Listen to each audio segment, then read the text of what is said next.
The blow struck Kara right in the middle of her chest, like the hard thump of a cricket ball. Then came the ache of missed breath and burn of bruised flesh, followed by the shock, not from the impact itself, but the recognition that the fist really meant to hurt her. And it did. Her mother stood with feet apart and lips pressed shut, eyes dark little lumps of coal that blazed white when she inhaled and raised her hand again. "You're good for nothing," she hissed. "Nothing, you hear me?" I'm sorry, Mammock. Can't even cook a fish. It's only a little blackened," said Kara. "Never learning nothing from me. Always running around the woods with him, doing I don't know what. All your stories, gone for hours, the good it did you, the good it did him. I'll cook you something else." Kara felt the blast north of her jawbone and a squeal deep inside her ear, then thick silence. She stumbled backwards. Everything had slowed down, and even the throb when it came was measured, heavy with effort like the tolling of a church bell. She groped for something to hold on to. Mother, wiping tears now from the sleeve of her dress, shook her head and lurched from the room. Kara waited, but it was over. She got up and moved towards the table in a daze, stared at the heavy pan and then picked up the 2 mackerel by their tails. They were stiff and sooty. It wouldn't have bothered Gowan.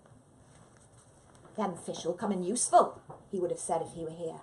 "If you don't want him yourself, you might need him to bribe a Spriggan, or the robber who's been hiding out at Treglin's Cross, or to stick under King Casawarin's mattress to stink out the royal bedroom. Revenge for the time he put slugs in Queen Meliora's shoes." She nodded slowly and carefully laid the fishes onto a hunk of soft bread, tucked them up in a cloth and placed them in her bag. She took her jacket off the peg, pushed her feet into her boots and bent over to lace them up, holding on to the chair leg when the dizziness took her. Then she walked to the door, lifted the latch and let herself out. She went across the field down to the cliff path. The way to the right looked muddy after all the rain, proper thick clods of mud. So she turned left and kept going till she reached the stile at the top of Clegro Woods. They'd come here all the time 3 years back, before Father had his stroke, telling each other tales of lost treasure, battles, family feuds, taking turns to narrate the adventures of a fisherman from Mevagissey who drank too much cider and tried to swim to Jersey, or the imaginary twins, Senan and Denzel Pempraise, abandoned up at the clay pits. His stories were always better than hers, but he'd pick up an idea like an acorn from the path and hand it to her to see what she'd make of it. And they'd walk and walk, following the soft imprints of horseshoes down to the creek, where the stream snaked its way through mud and marsh and out towards the estuary. There was no sign of any horses now.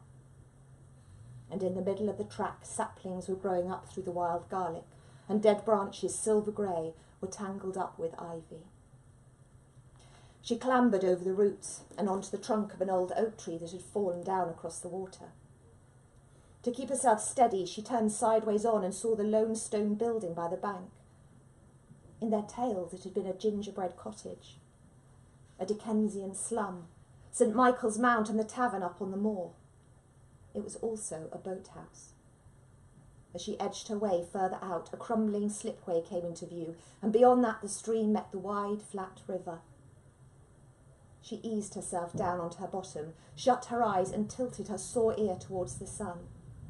Then, shunting along a bit, she was able to edge her hip, ribs and shoulder down and press her tender flesh against a clump of damp, springy moss. "Gowan," she whispered.